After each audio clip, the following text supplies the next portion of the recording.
Kecaplah dan lihatlah betapa baiknya Tuhan itu. Rasakan dan nikmati kasih setia Tuhan.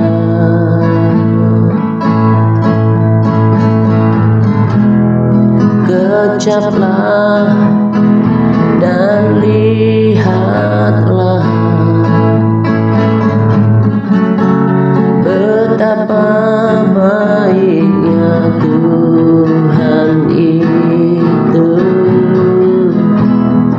Rasakan dan nikmati kasih setia Tuhan. Kasih setia Tuhan. Syukur bagimu Tuhan. Segala hormat bagimu Tuhan. Allah yang mengasihiku,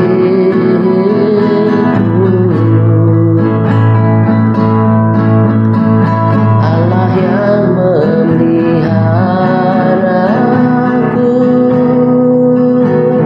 selamanya.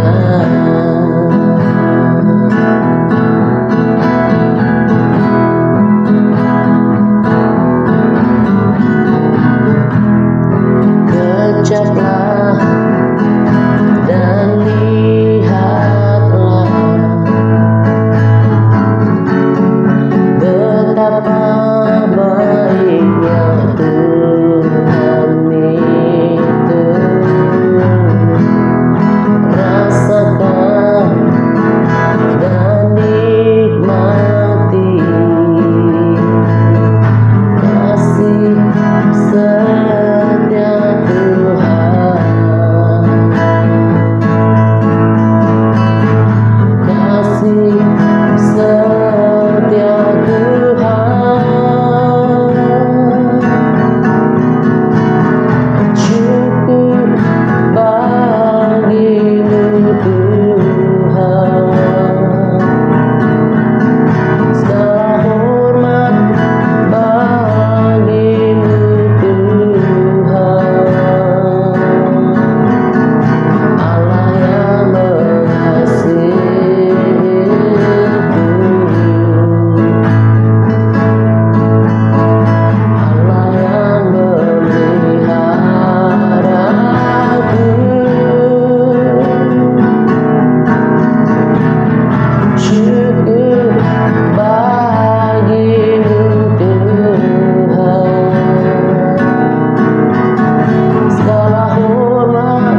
Shalom semuanya. Salam damai sejahtera untuk kita sekalian. Pada kesempatan ini saya akan berbagi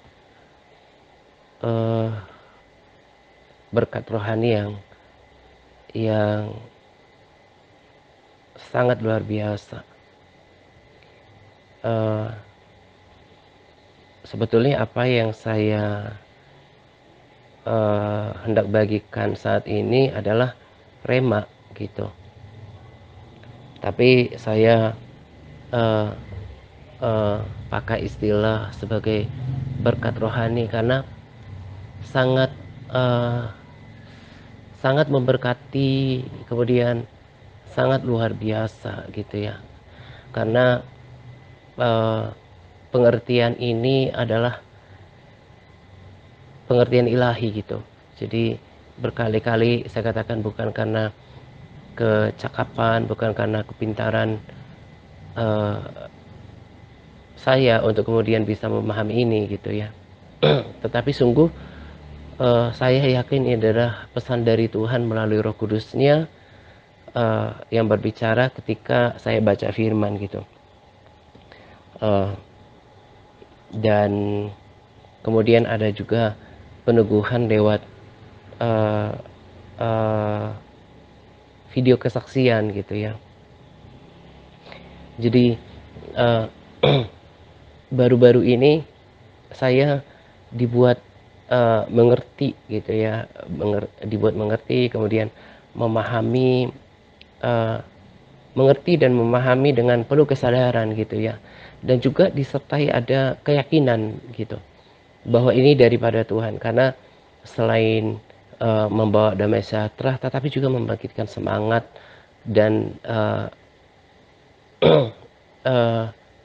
ya optimisme di dalam hati bahwa kalau ini dilakukan maka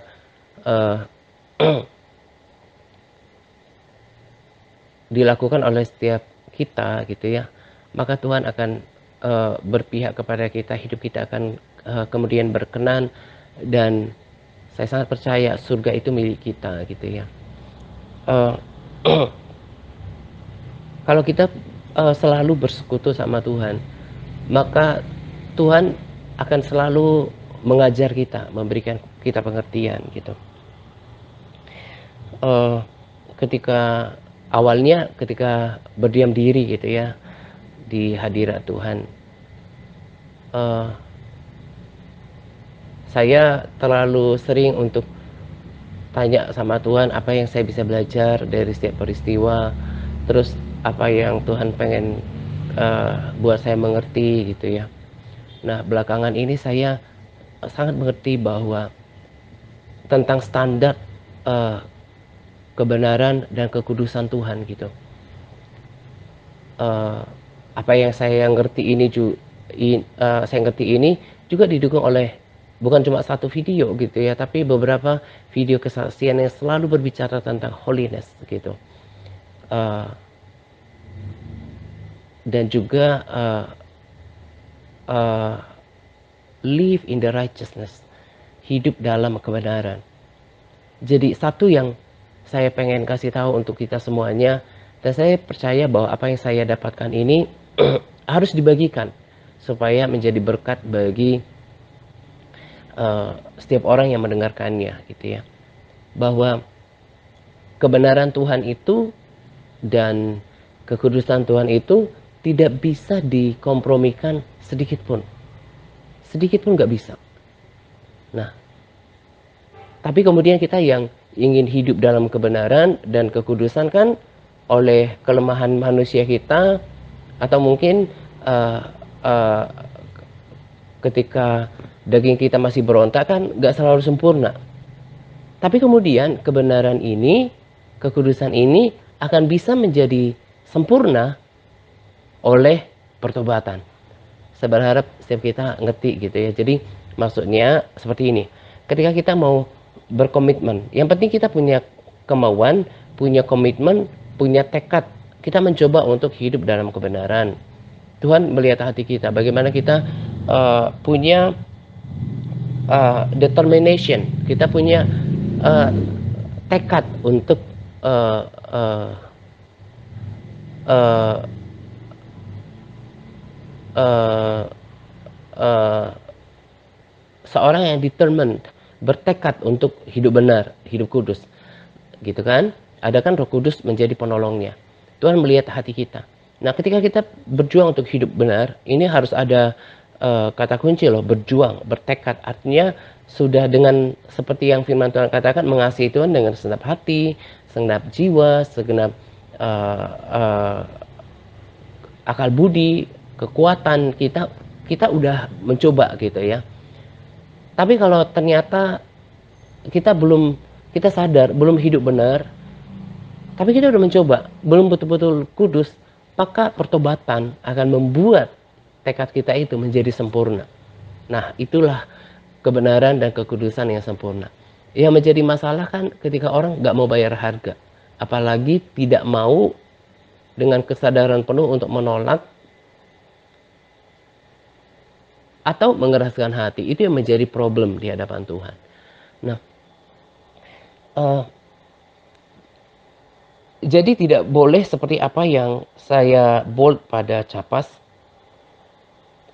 Tidak boleh seperti perilaku orang Israel yang dengan kesadaran sendiri tidak bersedia atau tidak mau taat terhadap perintah Tuhan. Kalau tidak mau kan berarti itu sebetulnya sadar bahwa itu tidak mestinya dilakukan, tapi dia kemudian memilih untuk tidak melakukan. Itu kan sebuah tindakan yang disertai dengan kesadaran gitu. Nah, hal seperti itu yang buat Tuhan murka gitu. Nah, saya ulangi bahwa untuk kita ketahui, saya tahu ini pengertian dari Tuhan melalui Roh Kudusnya ketika saya berdiam diri dalam hadiratnya, bahwa kebenaran itu nggak bisa diselewengkan, nggak bisa dikompromikan. Itulah Tuhan. Karena Tuhan itu sempurna dalam segala hal, dalam kebenaran, dalam kekudusan, dalam keadilan, dalam kasih, dalam kebaikan, dan hal-hal yang lain yang ilahi yang daripada Tuhan. Demikian juga dengan kebenaran dan kekudusan gitu. Saya flashback belakangan ini gitu ya. Saya juga nggak munafik karena nanti semuanya di hadapan Tuhan kan terbuka gitu.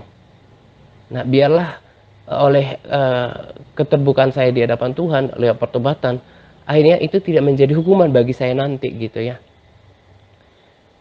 Saya sadar bahwa di waktu-waktu yang lalu saya belum sempurna dalam kebenaran, dalam kekudusan. 2 poin ini ya saya garis bawahi di sini. Tetapi uh, lewat pengertian yang Tuhan berikan, saya tahu bahwa saya akan sanggup oleh kekuatan Roh Kudus untuk menyempurnakan semuanya. Lagu yang berkata bahwa kemarin ketika saya dengarkan praise and worship dari salah seorang penyembah yang direkomendasikan di komunitas kita gitu ya. Dia katakan bahwa sungguh penulis lagu ini mendapatkan wahyu daripada Roh Kudus pasti ketika diterjemahkan lagu yang syairnya bahwa kalau ku hidup suci tidak turut dunia, ku tahu Tuhan pasti buka jalan. Karena original teks daripada lagu itu sebetulnya bukan seperti itu gitu ya. Nah, tapi itu juga setara dengan firman Tuhan. Kalau kita hidup benar di hadapan Tuhan, kalau kita hidup suci, itu Tuhan akan berpihak kepada kita karena karakter Tuhan itu adalah benar, sempurna, kudus. So, ketika kita satu karakter, satu warna, satu karakteristik sama karakteristiknya, satu warna, kita akan bisa blend, kita akan bisa klik, kita bisa nyatu dengan Tuhan itu sendiri. Maka segala hal goodness, kebaikan, kekuasaan, kekuatan daripada Tuhan itu juga akan terimplementasi dalam kehidupan kita. kita nggak bisa berkompromi dengan sengaja tentang kebenaran Tuhan, tentang tentang kekudusan. Tapi tadi saya katakan, ketika kita lagi-lagi saya ulangi bahwa mungkin ada yang berkata bahwa bagaimana saya bisa mungkin sempurna seperti Tuhan itu gitu ya.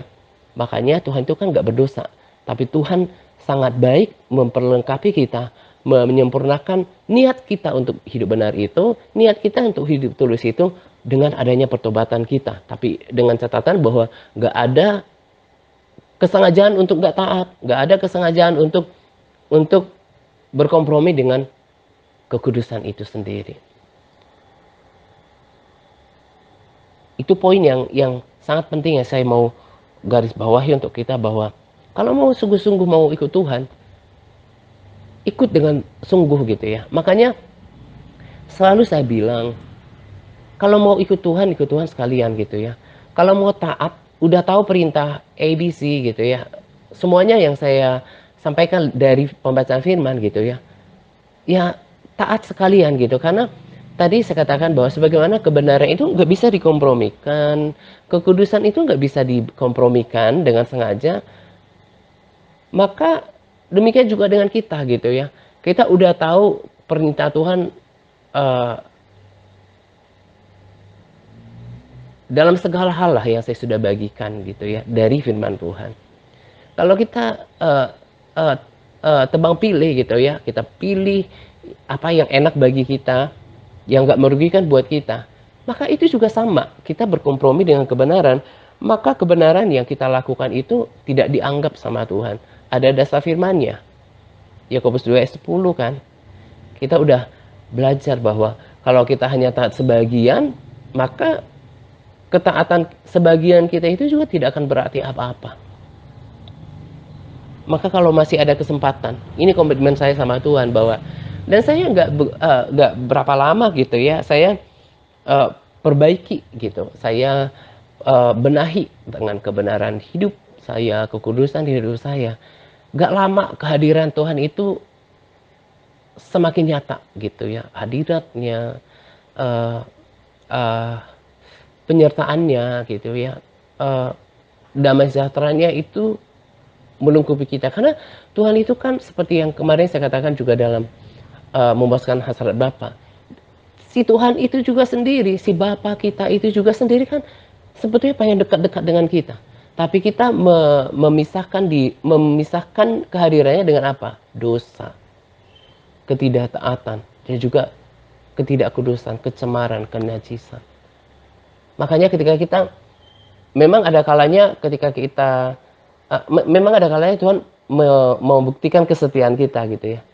Tapi juga Tuhan itu dalam tanda kutip nggak selalu seperti itu ya. Maksudnya nggak selalu konsisten dengan aturannya sendiri. Ngerti ya maksudnya? Saya tidak sedang mencap Tuhan itu bukan, saya tidak sedang mencap Tuhan itu pribadi yang tidak konsisten. Maksudnya ada kalanya Tuhan itu juga nggak bisa menahan hati gitu ya. Menahan hati untuk menyayangi kita gitu. Untuk ingin mengimplementasikan, mewujudkan, mengekspresikan cintanya sama kita. Ketika kita dengan segenap hati ingin memperbaiki cara hidup kita, hidup dalam standar kebenaran yang tinggi dan juga kekudusan, gitu. Jadi ketahui sekarang bahwa tak akan bisa, sama seperti tak akan bisa dikompromikan kebenaran dan kekudusan Tuhan. Sama seperti beberapa firman Tuhan juga yang mendukung kan bahwa nggak boleh ada celah, nggak boleh ada noda, nggak boleh ada kerut, harus sempurna di hadapan Tuhan. Dan tadi saya katakan kesempurnaan itu, kesempurnaan kita kemudian selaku manusia yang pernah jatuh dalam dosa, yang mungkin berbuat dosa nggak seperti Yesus gitu ya, akan dikuduskan oleh darah Yesus, oleh pertobatan yang sejati. Betapa kita ini sebetulnya sangat diringankan, saya dipermudah oleh Tuhan untuk kita kemudian bisa bersama-sama dengan Dia di dalam kekekalan. Hanya tinggal kita punya kemauan. Kita punya kerendahan hati untuk dituntun. Apa yang saya dapatkan ini selalu didukung oleh firman Tuhan. Nanti pada capas dibaca saja bagaimana ini tentang keruntuhan Israel gitu ya. Kenapa kemudian Tuhan sampai murka kepada mereka adalah semata-mata karena ulah bangsa itu sendiri yang tidak mendengarkan perintah Tuhan. Di 2 Raja-Raja 17 ayat 7, saya masuk saja ke bagian yang di bold gitu ya. Nanti para sahabat dan juga saudara bisa baca pelan-pelan gitu. Di 2 Raja-Raja 17 ayat 14 katakan bahwa di ayat sebelumnya kan dikatakan bertobat, berbalik, taatlah gitu ya. Beribadah hanya kepada Tuhan, setialah gitu ya. Itu bahasa ringannya. Tapi apa sikap mereka? Tetapi mereka tidak mau mendengarkan. Ini yang tadi saya katakan. Nggak mau. Berarti kan nggak mau makan, nggak mau minum, nggak mau hidup sehat. Sebetulnya keputusan pembangkangan ini kan sebetulnya terjadi oleh kesadaran sendiri gitu ya. Nggak mau mendengarkan. Ini juga ditegaskan di ayat 2 Raja-Raja 17-40. Tadi kan ayat 14. Ayat 40, 2 ayat, padahal masih dalam satu pasal yang sama gitu ya, menegaskan bahwa sebuah konfirmasi bahwa sebuah kejahatan hati yang dimiliki orang Israel gitu ya. Ayat 40 juga berkata bahwa mereka nggak mau mendengarkan. Mereka berbuat sesuai dengan apa yang mereka mau, adat mereka yang dahulu gitu. Nanti baca aja ya, bahkan baca aja pasal-pasal yang saya bagikan dengan utuh gitu ya. Karena saya nggak mungkin taruh di capas. Saya lebih pada menerjemahkan dengan sederhana, lalu memberikan pesan-pesannya secara sederhana dari ayat-ayat ini gitu ya, langsung ke realita dan praktek hidup kita gitu ya. Kita kan seperti itu melalui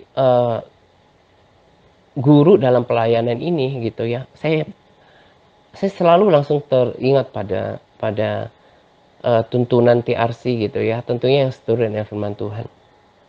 Saya sudah katakan bahwa orang Kristen, kalau mau orang Kristen yang sejati, yang berkenan, harus memiliki ketekunan dalam membaca firman Tuhan. Harus bergaul dengan firman Tuhan. Harus punya jam-jam doa yang teratur. Bahkan berpuasa juga. Harus ada pembaruan budi. Harus menjadi pelaku firman. Memiliki ketaatan. Dalam apa? Dalam segala hal. Dalam hati, pikiran, perkataan, perbuatan, sampai kepada keuangan. Saya rincikan ini kan dari kemauan Tuhan yang memang taat dalam segala hal. Tapi apa yang terjadi dalam prakteknya? Sama seperti perilaku bangsa ini. Gak mau mendengarkan. Saya bilang hafal modul supaya lebih gampang untuk merenungkannya. Gak mau melakukannya. Supaya disiplin dalam pembacaan firman-Nya, dibuatkan laporan yang sangat sederhana itu. Gak mau melakukannya. Jadi perilaku bangsa Israel yang membuat Tuhan murka di waktu yang lalu, itu juga menjadi perilaku manusia dari zaman ke zaman. Dan ini yang membuat Tuhan murka dengan bangsa Israel. Tuhan maunya di 2 Raja-Raja 17 ayat 37, kamu harus berpegang kepada ketetapan-ketetapan, peraturan-peraturan, hukum dan perintah yang dituliskannya bagimu dengan senantiasa dengan setia. Ini kan melakukannya senantiasa dengan setia. Itu bukankah sebuah penegasan? Mestinya secara perbahasaan gitu ya, melakukan senantiasa itu kan sebetulnya sudah sama maknanya dengan setia. Tapi ada penegasan, melakukannya senantiasa dengan setia. Kesetiaan, konsistensi, dan totalitas dalam mengikut Tuhan. Saya mau kasih tahu ya. Ini baru dua ayat 3 deh dari saya mau kasih tahu Tuhan Allah semesta alam yang punya bumi, yang ciptain miliaran manusia gitu ya, yang punya kerajaan kekal yang hidup selama-lamanya, itu bisa jatuh hati dengan pribadi Daud gitu ya, sampai kayak kayak orang tua gitu ya, orang tua yang kok kayaknya itu yang apa ya, sangat bangga banget dengan anaknya yang nyenangin hatinya. Kan orang tua kan gitu ya. Apalagi semakin tua, saya perhatikan kayak kakak-kakak saya juga gitu ya. Semakin lama itu uh, ada karakter yang kayaknya itu nggak ada nggak tahan untuk ceritakan hal yang baik dari anak-anaknya gitu ya. Kan orang tua kita juga kan suka gitu ya. Ceritakan hal yang baik dari anaknya. Tuhan juga gitu. Sampai apa-apa bilang Daud, sampai apa-apa bilang Daud gitu. Ada ayatnya di ada ayat yang berbeda juga selain ini gitu ya. Uh, Dikatakan di sini di 1 Raja-Raja 11 ayat 34. Bukan dari tangannya aku akan kuambil seluruh kerajaan itu. Aku akan membiarkan dia tetap hidup. Aku akan membiarkan dia tetap menjadi raja seumur hidupnya. Ini tentang Salomo ya. Ini saya lagi fokus tentang Daud. Jadi nanti saya akan masuk ke tentang Salomo ya. Tapi Salomo ini kan jahat ya. Saya masuk aja dulu. Jadi Salomo ini ayat firman Tuhan loh yang bilang, bukan saya yang ngomongin dia jahat. 1 Raja-Raja 11 ayat 6 berkata, dan Salomo melakukan apa yang jahat di mata Tuhan. Lalu Tuhan murka sama dia kan di ayat 9. Sebab itu Tuhan menunjukkan murkanya kepada Salomo, sebab hatinya telah menyimpang daripada Tuhan Allah Israel, yang telah 2 kali menampakkan diri kepadanya. Padahal 2 kali loh Tuhan menampakkan diri kepada Salomo. Sebuah kehormatan, pengalaman yang luar biasa seharusnya. Tapi memang hatinya tidak seperti Daud gitu ya. Sampai Tuhan bilang di 1 Raja-Raja 11 ayat 11. Lalu berfirmanlah Tuhan kepada Salomo, oleh karena begitu kelakuanmu, tidak berpegang pada perjanjian dan ketetapanku. Jadi kan sebetulnya murka. Tuhan sampai ngomong begitu loh. Oleh karena kayak gitu kelakuan kamu, Tuhan murka. Dan sebetulnya kalau bukan karena Daud, Tuhan sudah koyakkan kerajaan itu dari tangannya. Tapi karena Daud seorang yang berkenan di hadapan Tuhan. Di 1 Raja-Raja 11 ayat 34, bukan dari tangannya akan kuambil seluruh kerajaan itu. Aku akan membiarkan dia tetap menjadi raja seumur hidupnya. Oleh karena hambaku Daud yang telah kupilih, dan yang tetap mengikuti segala perintah dan ketetapanku. Jadi berharga, bahkan saya mungkin katakan tuh disegani ya. Disegani Tuhan. Manusia yang dari tanah yang diciptakan olehnya sendiri. Jika seseorang itu memilih menghamba, nurut apa yang Tuhan perintahkan. Saya juga terharu ya ketika dengar baca lagi di 2 Raja-Raja 20 ayat 6. Dikatakan gini, aku akan memperpanjang hidupmu. Jadi tadi kan gini, waktu Salomo itu menyimpang, Tuhan murka sama dia. Tapi gara-gara Daud, Tuhan tidak mengoyakkan kerajaan itu dari tangan Salomo. Nah, lagi-lagi untuk Hizkia, perkara Hizkia di 2 Raja-Raja 20 ayat 6, Hizkia kan ceritanya sakit dan Tuhan mau lewat abdinya, Tuhan kasih tahu bahwa kamu akan mati. Lalu dia berdoa, dia menangis kan, Hizkia. Lalu firman Tuhan datang berkata seperti ini, aku akan memperpanjang hidupmu 15 tahun lagi, dan aku akan melepaskan engkau dan kota ini dari tangan Raja Asyur.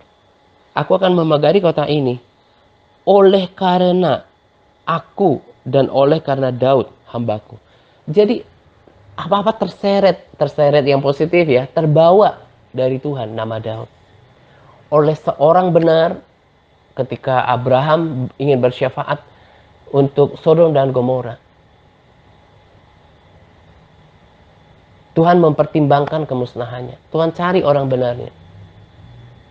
Oleh Daud, seorang pribadi yang benar,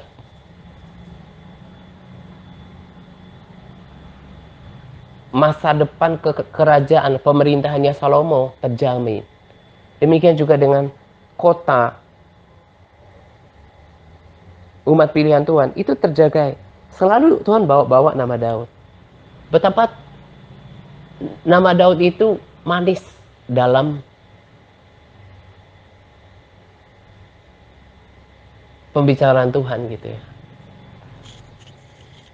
Karena apa?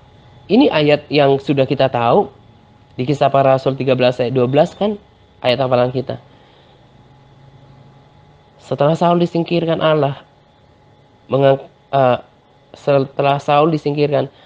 mengangkat Saul menjadi raja mereka. Tentang Daud Allah telah menyatakan, aku telah mendapat Daud bin Isai, seorang yang berkenan di hatiku dan yang melakukan segala kehendakku. Coba kita lihat bahwa padahal kan Daud pernah berbuat dosa, bahkan itu dosa yang keji. Merencanakan pembunuhan terhadap Uria, berzina dengan Batsheba. Itu yang tadi saya katakan, ini pesan yang diwahyukan oleh Roh Kudus. Kita sebagai manusia yang tidak seperti Yesus tanpa dosa, kita bisa sempurna oleh 3 rumus itu tadi. Bukan 3 rumus ya, maksudnya kebenaran kita, kekudusan kita, yang memang kita sudah all out ya, udah segenap hati, segenap jiwa, segenap kekuatan, segenap akal budi kita untuk taat, untuk hidup dalam kebenaran, untuk hidup dalam kekudusan. Tapi kita refleksi lagi, kita nggak benar-benar sempurna. Pertobatan dan kuasa darah Yesus membuat kita sempurna. Sama seperti Daud. Ketika dia bertobat sungguh-sungguh, dia nggak mengulangi lagi kesalahan yang sama. Itu yang membuat Tuhan berkenan. Jadi sederhananya bahwa Daud sebetulnya nggak taat total. Saya nggak sedang bertentangan dengan firman Tuhan ini. Yang saya mau katakan adalah dia pernah gagal dalam menaati firman Tuhan. Dia juga pernah berbuat dosa. Tapi niatnya Tuhan lihat. Niatnya untuk kemudian hidup benar, hidup dalam kekudusan, dan untuk berubah lewat pertobatan yang sejati. Tuhan anggap itu sebagai kebenaran. Nah, kita juga seperti itu. Dan aku juga seperti itu, katakan pada diriku sendiri. Ketika tadi kan saya katakan, saya merefleksikan hidup saya tahun-tahun yang lalu. Belum betul 100% hidup dalam kebenaran dan kekudusan. Dan saya sangat bersyukur kepada Tuhan karena Tuhan masih ingatkan saya untuk memperbaiki semuanya. Sebab dalam kesaksian yang juga saya turut bagikan pada sharing kali ini adalah, nanti lihat ya, betapa memprihatinkannya tentang hidup Salomo. Saya juga loh ketika baca berkali-kali tentang Salomo ini gitu, ada pertanyaan juga yang muncul tidak hanya satu kali gitu ya. Ini Salomo gimana sih nasib kekekalannya gitu ya. Dan lewat kesaksian itu, saya percaya kesaksian itu dan yang lain bisa membantah, tapi saya sangat percaya karena ada dasar firman Tuhan. Tuhan kan melakukan yang Salomo kan melakukan yang jahat di hadapan Tuhan. Tuhan murka sama dia dan nggak ada catatan di dalam firman Tuhan bahwa dia bertobat. Jadi nggak ada pemulihan hubungan sama Tuhan. Memang apalagi saya nggak terlalu pintar hitung-hitungannya, tapi dari beberapa hamba Tuhan yang membahasnya, kalau dihitung kurs kekayaannya sekarang, nggak ada yang sekaya Salomo di muka bumi ini gitu ya. Dia punya kenikmatan secara harta, kemegahan, bahkan uh, uh, dengan kenikmatan duniawi yang dia pernah nikmati. Tapi apalah artinya itu? Sama seperti Yesus katakan, apa gunanya orang memiliki dunia tapi kehilangan nyawanya? Di kesaksian dikatakan, jadi kalau nanti ada yang mendengarkan sharing saya ini, jangan ada yang menuduh bahwa oh, si Pak Atas Munggu bilang sok-sokan si Salomo nggak ada dalam kerajaan surga gitu ya. Saya hanya berbagi kesaksian gitu ya. Tapi saya percaya kesaksian itu karena itu sudah menjadi tanda tanya bagi saya selama ini, dan ada dasar firman-Nya. Dia tidak menikmati segala sesuatu yang Tuhan sediakan dalam kerajaan surga. Jadi pesaksi bilang, sebenarnya ketika dia menulis lagu, ketika membuat kata-kata hikmat, memang dia dikaruniai segala sesuatu ketika dalam hidupnya. Tapi dia tidak nikmati kemegahan baik rumah, kemuliaan yang Tuhan disediakan dalam kerajaan surga. Kenapa? Karena kejahatan hatinya. Dia enggak melakukan pemberesan dengan Tuhan. Itu betapa memprihatinkannya. Dia terpisah daripada Tuhan. Bagi saya pribadi juga ini menjadi motivasi. Saya akan pegang sampai mati. Yang Tuhan lihat adalah hidup dalam kebenaran, berjuang hidup benar, berjuang hidup kudus, dan lengkapkan semuanya itu dengan pertobatan yang sungguh, pertobatan yang sejati. Tapi kalau ada di antara kita yang memang sengaja gitu ya, tadi saya katakan tebang pilih dalam menaati firman Tuhan. Saya udah bagikan kan ketaatan dalam hati, pikiran, perkataan, perbuatan, keuangan, tapi dia pilih-pilih gitu ya. Udah, ini kan kalau berulang kan berarti dengan kesadaran. Jangan harap Tuhan berkenan. Sekalipun aktif di gereja, maksudnya rutin ke gereja, bahkan aktif pelayanan, lakukan kalau dengan sengaja berkali-kali dengan kesadaran gak bersedia melakukan ketaatan semuanya, saya mau kasih tahu bahwa itu menjadi sia-sia. Saya juga harus berani katakan seperti apa yang disampaikan oleh salah seorang oknum hamba Tuhan yang sekarang luar biasa dipakai gitu ya. Dan ini juga saya sudah pernah katakan bahwa akan ada ilalang di tengah gandum. Akan ada kawanan kambing di tengah domba. Tapi bukan aku yang menentukan. Sikap kita lah yang menentukan. Kitalah yang memposisikan diri. Apakah kita di bagian dalam kelompok domba? Apakah kita dalam kelompok gandum? Semua kita yang menentukan. Dan nanti Allah yang menetapkan. Saya jadikan ini pelajaran yang berharga. Makanya tadi saya katakan berkat rohani yang luar biasa yang selalu meyakinkan saya. Yang penting hidup dalam kebenaran, dalam kekudusan. Kejar itu. Makanya Tuhan katakan kejar kekudusan. Kejar kekudusan. Kapan seseorang bisa kudus? Ketika dia, firman Tuhan juga katakan ketika dia menjadi orang yang memutuskan hidup dalam kebenaran. Kebenaran firman Tuhan yang menyucikan kita. Makanya bagi saya pribadi juga, saya nggak kejar kemegahan dalam pelayanan. Dan saya bukan orang munafik. Saya juga pengen pelayanan semakin berdampak, semakin besar. Tapi bukan itu goalnya. Siapa yang semegah Salomo? Nanti lihat pada kesaksian. Dan itu nggak ngada-ngada, saya percaya. Dia tidak menikmati apa yang Tuhan sediakan baginya.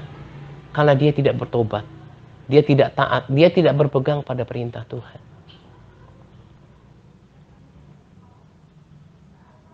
Dia kehilangan semuanya. Saya juga seperti itu pada diri saya. Yang penting, saya hidup benar. Yang penting, saya hidup kudus. Kemegahan pelayanan. Bahkan kemegahan dunia gitu ya. Materi, kemegahan kenikmatan dunia, bahkan kemegahan pelayanan, gak menjadi prioritas saya. Itu gak saya kejar. Yang saya kejar adalah taat kepada segala perintah Tuhan, terus upgrade kebenaran hidup saya, kekudusan hidup saya, perkenanan Tuhan, itu yang paling utama. Karena hanya itu yang membuat Tuhan jatuh hati kepada Daud. Kan diulang-ulang sama Tuhan. Seorang yang berkenan di hatiku, yang melakukan segala kehendakku. Lalu tadi dikatakan, uh, uh, di ayat sebelumnya yang udah saya baca tadi kan, karena dia tetap mengikuti segala perintah Tuhan dan ketetapanku.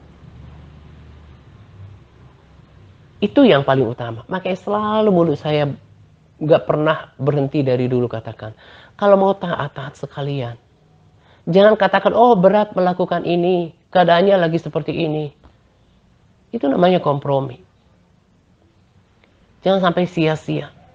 Jangan sampai berkat rohani ini hilang begitu saja tanpa koreksi diri. Masih ada kesempatan.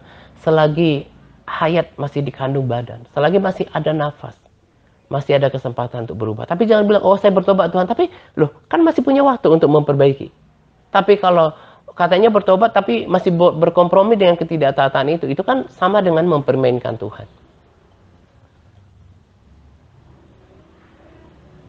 Dosa tetap dosa, dan upah dosa itu mau katanya rajin ke gereja, mau aktif pelayanan, mau lakukan gak taat, sia-sia semuanya. Jangan berkompromi dengan dosa. Ini juga kan yang dikatakan oleh Paulus, marilah kita menanggalkan setiap beban dan dosa yang merintangi. Jadi ada dua hal yang ditekankan di situ. Jadi beban yang membuat kita putus asa kalau ada masalah dalam hidup, jangan sampai itu menghalangi kita bersemangat dalam Tuhan, melanjutkan pertandingan iman kita, terus berhenti melanjutkan pertandingan iman kita. Lalu jangan sampai ada biarkan dosa. Dosa gak akan pernah bisa diterima di hadapan Tuhan. Dan dosa itu, selain ketidaktaatan pada umumnya adalah karena gak mau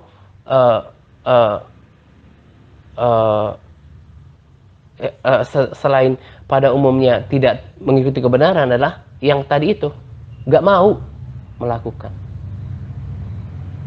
Saya sudah juga berkali-kali, itu kerinduan hati saya bahwa saya pengen hidup bersama-sama dengan orang-orang yang saya layani dalam kekekalan. Kita bersama-sama gak akan mati selamanya, hidup dalam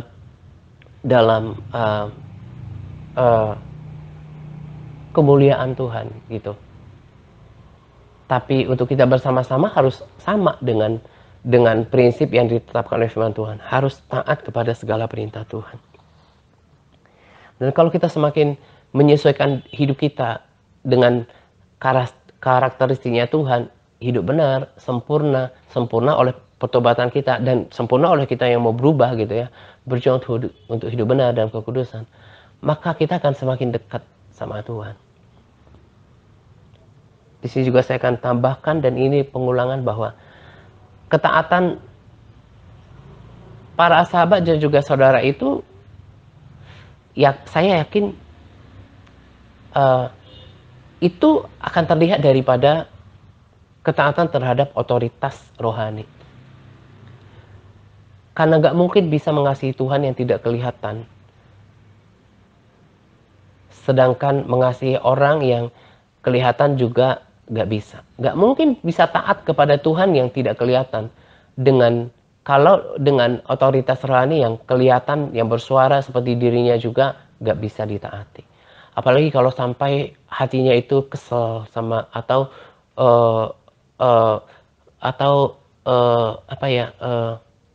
menyimpan kemarahan gitu ya, ketidaksukaan sama pemimpin rohani.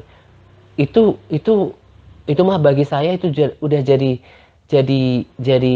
apa? Jadi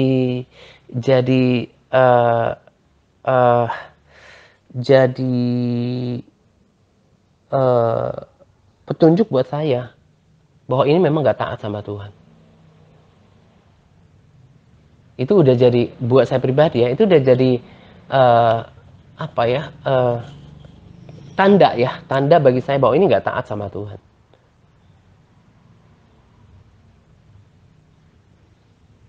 Berbagi SBR, berbagi posting, berbagi video itu, buat ayat hafalan, itu aja nggak bisa lakukan.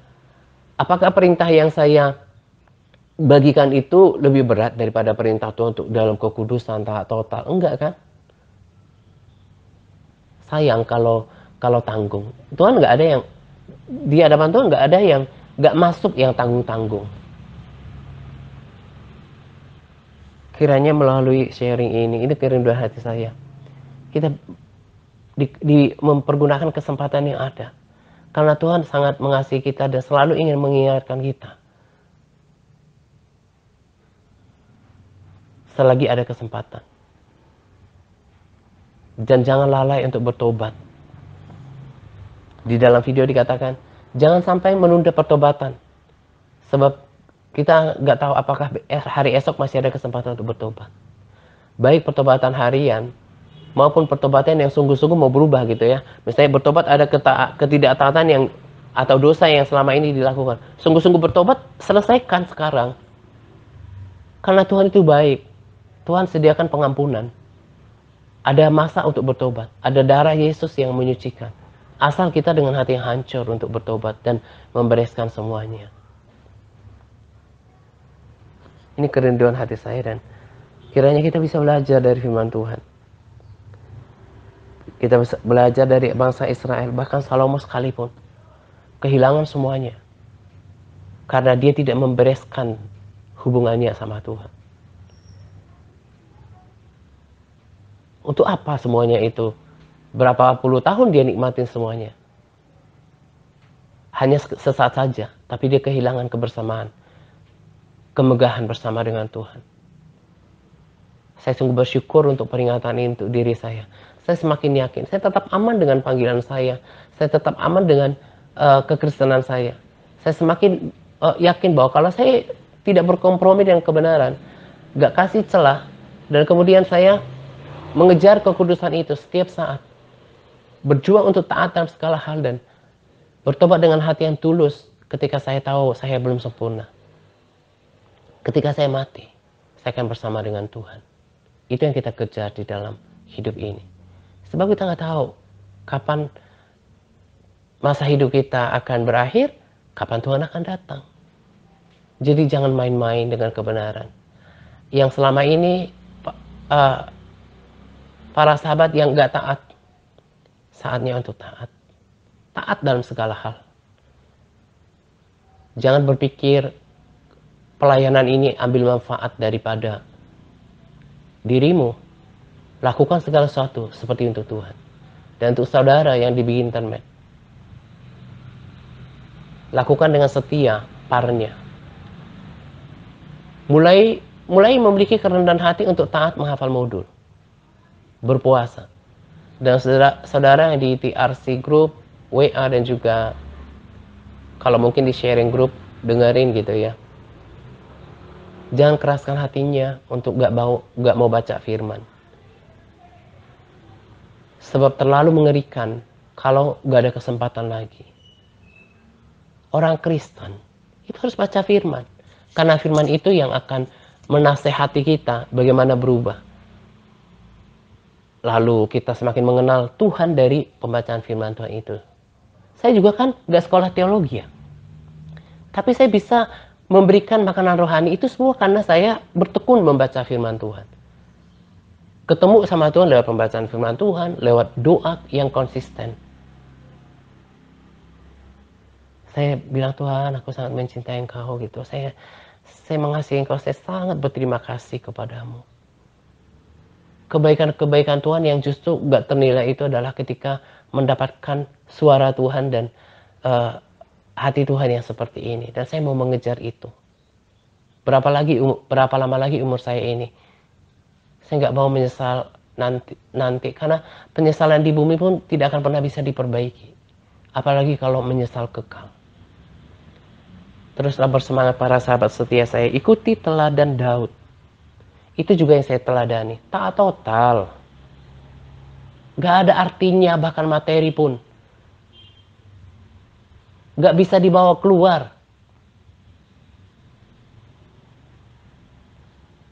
Kalau mau ikut Tuhan sungguh-sungguh. nggak pakai kompromi.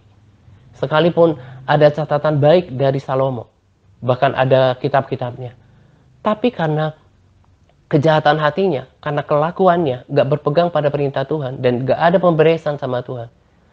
Lihat pada kesaksian, itu yang saya teruskan. Dia nggak nikmati kemuliaan yang daripada Tuhan. Padahal menurut pesaksi, begitu megahnya apa yang Tuhan sediakan harusnya bagi dia. Tapi dia nggak nikmati itu karena kelakuannya. Dan kalau udah tahu seperti ini, tahu apa yang Tuhan sediakan lewat kesaksian nanti, bergegaslah untuk bersemangatlah perbaiki cara hidupnya dalam mengikut Tuhan. Gak lagi yang malas-malasan, gak lagi yang mengasihani diri. Tetap bersemangat lakukan semuanya. Yang saya lihat hanya beberapa orang yang bersemangat membuatkan rekaman sharing. Kebanyakan gak bergairah. Itu kan bagi saya itu jadi sebuah tanda ya. Ini sebetulnya dapatkan gak sih persekutuan sama Tuhan gitu. Karena kalau kita punya kesaksian pribadi sama Tuhan dari persekutuan baca firman, kalau saya pribadi ya, itu saya gak tahan untuk tidak membagikannya. Ini berarti saya tanda tanya pada kebanyakan MTRC. Kok gak bersemangat untuk membagikan? Jangan-jangan ya begitu aja kerohaniannya baca firman asal lewat saja, ada sesuatu yang luar biasa. Masa hanya sedikit saja yang bersemangat memberikan sharing. Nah teruslah melayani. Ada upah yang menanti. Sebagaimana Tuhan menghitung upah Salomo gitu ya. Tapi dia nggak dapatkan karena dia nggak lakukan pemberesan. Kita juga seperti itu. Lakukan sharing, membuatkan sharing seperti untuk Tuhan. Buat modul sharing modul seperti itu Tuhan. Bagi rema, membagi video. Ini saya lihat juga The Warrior. Ini hanya segelintir yang bersemangat. Yang lainnya lemah. Itu kan berarti kompromi sama keadaan. Gak berjuang. Padahal kalau kita bagikan ada banyak jiwa, kita nggak tahu siapa yang kemudian membuka video itu. Berarti kan masih rendah kualitas semangatnya berarti. Kadang-kadang harus ngomong keras sebetulnya.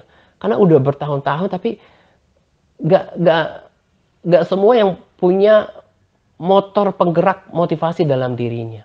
Kompromi gitu, mengasihani diri sendiri. Padahal saya juga tidak lepas dari yang namanya pergumulan. Tapi oleh pertolongan Roh Kudus saya bisa melewati semuanya. Tapi kan karena saya lakukan bagian saya berontak.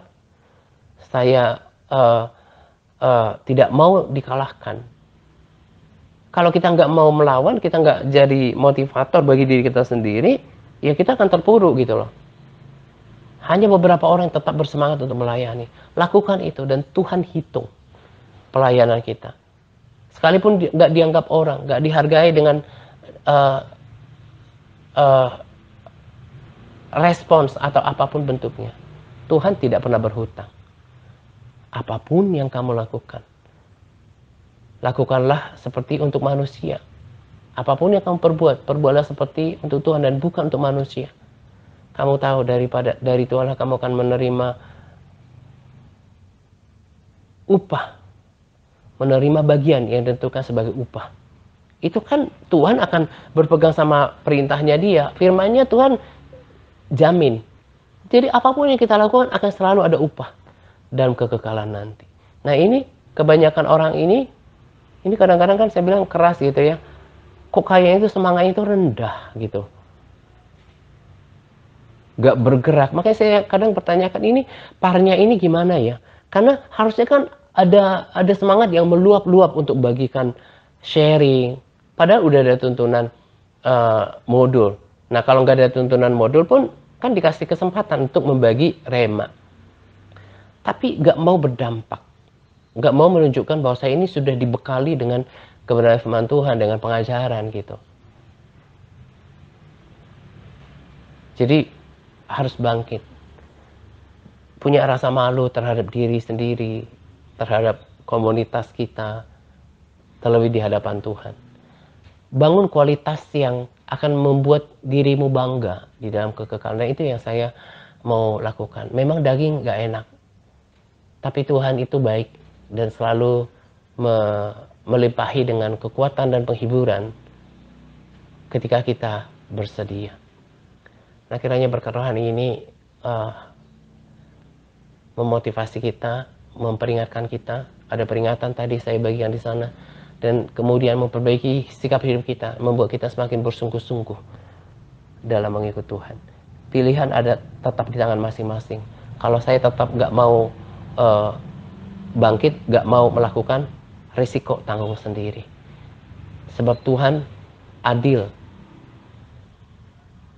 dalam segala keputusannya, dalam segala pemandangannya. Dia penilaiannya adil. Kita yang terus bersemangat, itu akan mendapat upah daripada Tuhan.